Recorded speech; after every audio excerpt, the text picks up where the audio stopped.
नमस्कार दोस्तों, Aditya educational class में आपका स्वागत है। आज यहाँ पर आप लोगों को बीएड डीएलएड से संबंधित सूक्ष्म पाठ्य योजना बनाना बताएंगे। सबसे पहले यहाँ ऊपर लिखते हैं सूक्ष्म पाठ्य योजना, उसके बाद व्याख्या शिक्षण कौशल। ये जो सूक्ष्म पाठ्य योजना है व्याख्या शिक्षण कौशल का है। संस्था का नाम, जिस संस्था में आप पढ़ते हैं या शिक्षण करते हैं उस संस्था का नाम लिखेंगे, ब्रैकेट में अनुरूपी परिस्थितियों में शिक्षण अभ्यास। उसके बाद छात्राध्यापक का नाम, जो आपका नाम होगा नाम यहाँ अंकित करेंगे। दिनांक, जिस दिन यह पाठ्य योजना आपको शिक्षण कार्य करना है उस दिन का दिनांक लिखेंगे। कक्षा 8, वर्ग ए, विषय भूगोल, चक्र पहला, अवधि 6 मिनट। ये सूक्ष्म पाठ्य योजना जो है 6 मिनट का है। यहाँ प्रकरण है उष्णकटिबंध। उष्णकटिबंध। यहाँ व्याख्या शिक्षण कौशल का है, तो व्याख्या करते हैं प्रकरण का। यह विषुवत रेखा से 23.5 अंश उत्तर और 23.5 अंश दक्षिणी अक्षांशों के बीच का वह भाग है जो उत्तर में कर्क रेखा और दक्षिण में मकर रेखा के बीच भूमध्य रेखा के आसपास स्थित है। यह अक्षांश पृथ्वी के अक्षीय झुकाव से संबंधित है। कर्क और मकर रेखाओं में एक सौर वर्ष में एक बार और इनके बीच के पूरे क्षेत्र में एक सौर वर्ष में 2 बार सूर्य ठीक सिर के ऊपर होता है। विश्व की जनसंख्या का एक बड़ा भाग, लगभग 40%, इस क्षेत्र में रहता है और ऐसा अनुमानित है कि बढ़ती जनसंख्या के कारण यह जनसंख्या और बढ़ती जाएगी। यह पृथ्वी का सबसे गर्म क्षेत्र है। यहाँ का औसत तापमान 18 अंश सेल्सियस रहता है। अब यहाँ प्रश्न है, कर्क रेखा किस गोलार्ध में स्थित है?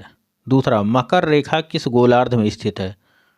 तीसरा, दोनों के मध्य के क्षेत्र को उष्णकटिबंध कहते हैं या क्या कहते हैं? यहाँ लिखा जा सकता है मध्य के क्षेत्र को क्या कहते हैं।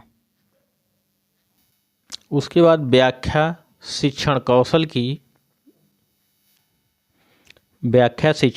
की निरीक्षण एवं मूल्यांकन तालिका। क्रम संख्या, व्याख्या शिक्षण कौशल के घटक, मूल्यांकन तालिका न्यूनतम अधिकतम। पहला घटक, प्रारंभिक कथनों का स्पष्टता से प्रयोग किया गया। मूल्यांकन तालिका में 0, 1, 2, 3, 4, 5, 6। दूसरा घटक, निष्कर्षात्मक प्रश्न स्पष्ट थे। मूल्यांकन तालिका में 0, 1, 2, 3, 4, 5, 6। तीसरा घटक, भाषा में प्रवाह था।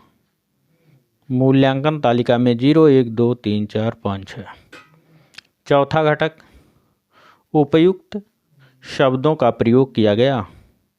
मूल्यांकन तालिका में 0, 1, 2, 3, 4, 5, 6। पांचवा घटक, कथनों में तारतम्यता थी।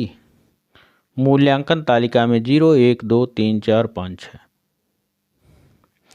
छठवां घटक, असंबद्ध कथनों की अनुपस्थिति थी। मूल्यांकन तालिका में 0, 1, 2, 3, 4, 5, 6। सातवां घटक, विचारों में परस्पर जोड़ने वाले शब्दों का प्रयोग किया गया। मूल्यांकन तालिका में 0, 1, 2, 3, 4, 5, 6।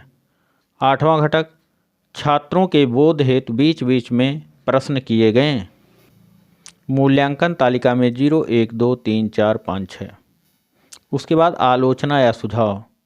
यहाँ जब छात्राध्यापक शिक्षण कार्य करते हैं तो पर्यवेक्षक पीछे बैठ करके आलोचना करते हैं। ये आलोचना जो होता है पॉजिटिव निगेटिव दोनों प्रकार के होते हैं कि आपके शिक्षण कार्य में क्या कमियां हैं, क्या अच्छाइयां हैं, कहाँ पर सुधार की आवश्यकता यहाँ लिख दिए जाते हैं, जिससे छात्राध्यापक या प्रशिक्षु बाद में इस आलोचना को देखकर अपने शिक्षण कार्य में सुधार ला सकें।